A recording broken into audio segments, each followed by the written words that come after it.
So you finally finished writing your book, and it's done, or close enough.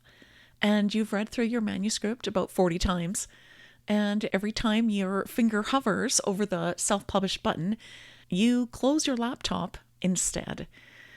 And I can relate to that feeling because I felt so much fear when I self-published my first book. So I want to encourage you today, the fear isn't the problem, but staying stuck in the fear is. In today's video, I want to share some real tips to actually move past that fear, not around it and not by ignoring it, but to push past it and to understand it more deeply. This topic of feeling scared to put yourself out there into the world is very real for me because I was filled with fear and overwhelmed when I finished my first novel and I self-published my book, and I was overwhelmed and confused about my next steps. And I had to search and search online, reading blog posts, listening to podcasts, listening to YouTube videos to find the answers for every single step. The good news is that self-publishing your book isn't nearly as overwhelming or confusing once you understand how to break those fears down and unmask them, because that helps you to finally push past it and to take the first step. In case we haven't met, I'm Lorna Faith, and I share my journey to help first-time fiction writers how to write and self-publish their novels with simple and practical step-by-step videos. I just share what I'm learning. You just take what helps you and just leave the rest. And so I hope something in today's video helps to make self-publishing your books feel a little less fearful and intimidating for you. And if you're ready for a more detailed checklist on the simple steps to self-publish your book, you can get my free guide at the link below this video. So today I want to walk you through 5 practical tips that I genuinely hope will help you to overcome fears. These are things that you can work on this week that will help to loosen the grip of fear, help you to feel less scared than you were previously. So let's start with the first one. Tip number 1, name the actual fear and not the vague version of it. Here's the problem with I'm scared to self-publish my book. It's a little bit too vague to actually deal with it. Fear that's vague just sits like a heavy brick on your chest and it grows. And so the first tip is simple, but it does matter. Try to be specific, and if you can, write it down in a notebook. For example, some fears might be, are you afraid of bad reviews? And that was definitely me. I was totally afraid of bad reviews. Or another one, are you afraid a family member will read your book and see themselves in a character? And this is definitely me because it was a couple years ago now, but I published book 1 in my middle grade series, but it's based on my family's journey of pioneering land in the late 60s, early 70s. Our large family, we pioneered land, and this is book 1 of our journey, and I was actually quite fearful that I would get some really nasty comments from my family about because they might see themselves in some of the characters, but so far it's been okay. Sometimes we can have these very real fears, and so I totally understand that. Here's another fear. Maybe you're afraid your book won't sell, and perhaps you think that means something about your worth as a writer. And that's a very real fear, but we'll break that down later. Maybe you're afraid that your book will sell, and then people will actually expect a second book. Now, these two are completely different fears, but they do need different responses. Here's something that I really encourage you to try. Do something very practical today. Grab a notebook and finish this sentence. I'm afraid that if I self-publish this book, then blank, and write down very different fears that you have. I encourage you to write 5 different fears that you have with 5 honest endings that you have to that fear.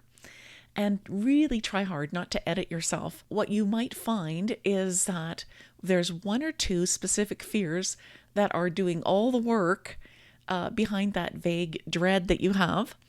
And there's a specific fear, maybe that is something that you can actually examine and question if it's actually true. and perhaps plan around. Because a vague fear just ends up controlling you from the shadows. Ask me how I know.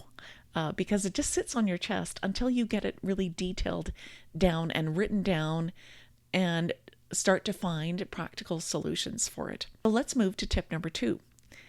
Separate this book's performance from your worth as a writer. I believe this is the single biggest fear underneath all the others.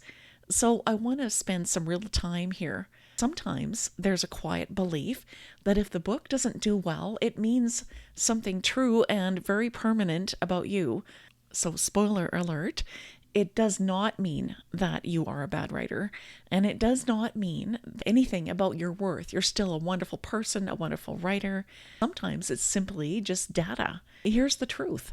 A book's early sales numbers are influenced actually by a lot of different things that have nothing to do with whether you're a good writer or not. How competitive your genre is, for example, that's one, or your book cover, or your launch timing, like when you launched your book, or whether you had an email list yet. These are all different scenarios that actually can determine whether you get great book sales or not. And there are plenty of indie authors whose later books did really well, but the first book barely had a ripple. Your first book that you self-publish still is data, but it's not a verdict about you, about whether you're a good writer. You absolutely are a good writer, and we keep, as writers, we keep getting better, right? We keep learning and growing, and we keep getting better as writers. So one thing that might help you here is to write down in your notebook, write it down before you self-publish, what would still be true about you as a writer, even if this book that you're about to self-publish sold only 10 copies. You've finished the book, you've learned the entire process, and you have a body of work now instead of just an idea. And those things don't get erased by sales numbers of your self-published book. So it's really important to separate how did this do as far as sales from the other metric, which is, am I a real writer? Because you are a very good writer. You're going to keep getting better and better the more you write and the more that you practice your writing. So just remember, a lot of it has to do with different metrics, like we talked about earlier. So it's important to separate those two ideas of how this book did from the notion that maybe your worth as a human being is wrapped up in your book sales, because it's not. I just want to encourage you to say that it's not. So tip number 3, shrink all the decisions that you need to make regarding self-publishing down to their smallest possible next step. And this is something that really helped me because it took away the overwhelm. Because I really believe a lot of fear around self-publishing isn't really about publishing. It's about the size of the whole thing that's sitting in your head all at the same time. So, you're thinking about, okay, I've got to write this story. I've got to finish it. Okay, next, I've got to edit it. I've got to proofread. And wait a minute, I have to find beta readers. And then there's the cover design. And then there's the formatting and the uploading and the marketing. And how am I going to reach these readers? And then launching your book. And when you think of it all at once, it's genuinely overwhelming. So, of course, you are frozen if you think about it all at the same time, which is what I did, and that's why I was paralyzed for a while. So I want to encourage you, and these are from my lessons learned. I want to share hopefully a little bit of encouragement to you. I want to encourage you to stop looking at the entire staircase. Look at the first step, not self-publish my book, because that's really an entire outcome. Instead, start with research 3 comparable titles in my same genre of books that are also self-published, or send my manuscript to one beta reader this week.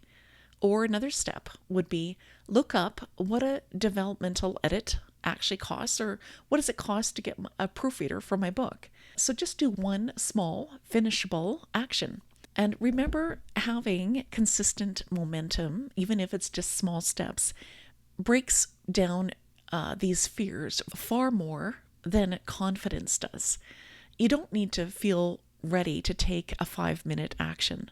You can just do it, which is a wonderful thing to really understand, because that's what happened to me. I started to realize, well, if I just take these tiny steps, then I can do that. I can take this next tiny step. And so here's what actually happens. Once you take that small next step, then the next step after that gets a little easier to see. And then the next one gets a little bit easier, because you're not staring at the whole staircase. You're just looking at the next right step in front of you, because fear does love to thrive on the size of the whole mountain.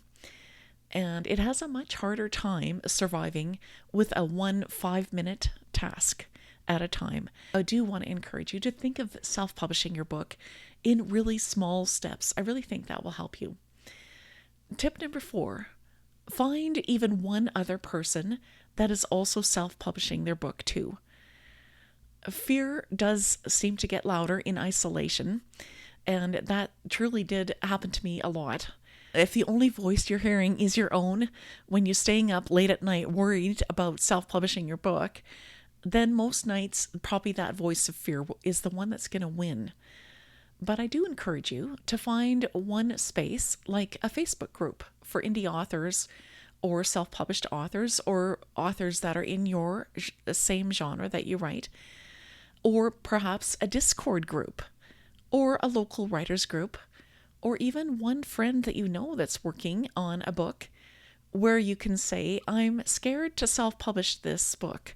And you can say that out loud, and perhaps someone else will comment, yeah, me too.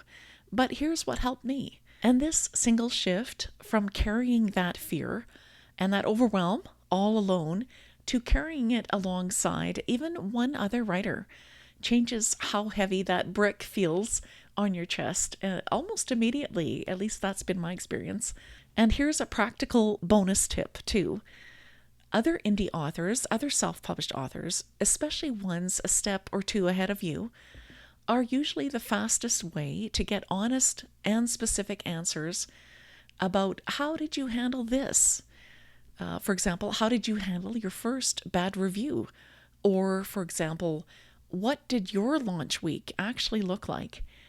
So instead of guessing and feeling like you're alone or spiraling in first case scenarios that are going round and round in your head, this is a good way to help combat and conquer those fears. And you don't need a big community. You just need one or two people who really understands you and will help to share their own experiences, because this will really tamp down those fears. I really believe that helps. It certainly did for me, and so I encourage you to try it. Tip number 5, remember that self-publishing isn't permanent or irreversible. This one was huge for me. I realized, yeah, I can go back and revise my book a little and re-edit it a little, and it's self-published. I can publish it again if I want. And for some reason, I think it's because in my mind, self-publishing felt like a performance. You know, I grew up playing the piano, right? And so every time I was in front of people, it was a performance, and everybody heard the mistakes, and so I transferred that in my head to self-publishing. So publish your book, well, that's a performance. But this took away that feeling. So when I realized that I can revise my self-published novel, it's like a huge weight fell off of me. And so I hope that genuinely encourages you, and I hope some of that weight falls off of you from hearing that. I think it can take away a lot of fears about the whole process when you realize that self-publishing is not a one-shot, no takesy-backsy decision. And so if you find a typo after you launch your book, if you've already self-published it, you can upload a corrected file. And I've done that a lot on Amazon, on Kobo, on in Draft to Digital, where I published to Apple iBooks and Barnes and Noble. I just re-upload a new file. And so you can do that too. Just swap in a new file. You can do the same with your book description. If it isn't converting browsers into buyers, you can rewrite it and upload a new version. So I really believe this is genuinely one of the biggest quiet advantages that self-publishing has over traditional publishing, where a book is locked in the moment that it goes to print. And almost nobody tells new writers about it, which is exactly why the fear feels so much bigger than it needs to be. I really believe that. And so the pressure of getting every single thing perfect before you hit self-publish, that pressure is based on a false premise, because you're not carving this book into stone. You're putting out a version that is, the best that it can be at the time. But if you find, maybe you're reading through it again, or you have, someone email you and say, I saw these 3 errors. Well, you can quickly go back and rewrite those few sentences and then upload a new file. I hope that encourages you. I hope that feels like it lowers the stakes a little in your head about self-publishing your book. And so just to summarize these 5 fears that we can get rid of, here's number 1.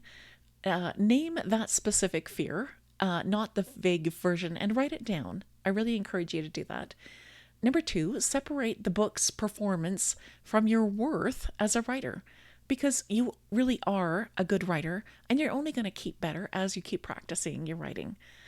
Number 3, shrink the next step down to something small enough that you can actually do today. It will really help calm those fears. I want to encourage you to do that. Number 4, find even one other person who is in this with you, whether it's on Facebook, on Discord, maybe you know someone, but find someone who will be able to encourage you a little bit in this. And number 5, remember that self-publishing isn't permanent. You can fix things after, and that's a big relief. So none of these by themselves make fear disappear overnight, because quite honestly, that's not really how fear works. But each one of these will hopefully lower that feeling of fear. It takes some of that power away that the fear tries to have over you, hopefully a little bit at a time, so that you can act, so that you can take that next step anyway. Speaking of helping to take away fears and sharing with a community, I would genuinely love to know which of these fears is the loudest for you right now. Please do write your answer in the comments. You might be surprised by how many others people that are self-publishing will write a comment also and say the same exact fear that you are facing. And I'll do my best to reply to every comment that I see under this video. Here's the last thing that I would like to leave you with today. The version of your book that's sitting unpublished on your laptop right now is helping no readers. It's not protecting you from anything. It's just delaying the moment when you find out what happens. And you don't have to feel fearless to self-publish your book, because quite frankly, almost nobody doesn't feel a little bit of fear.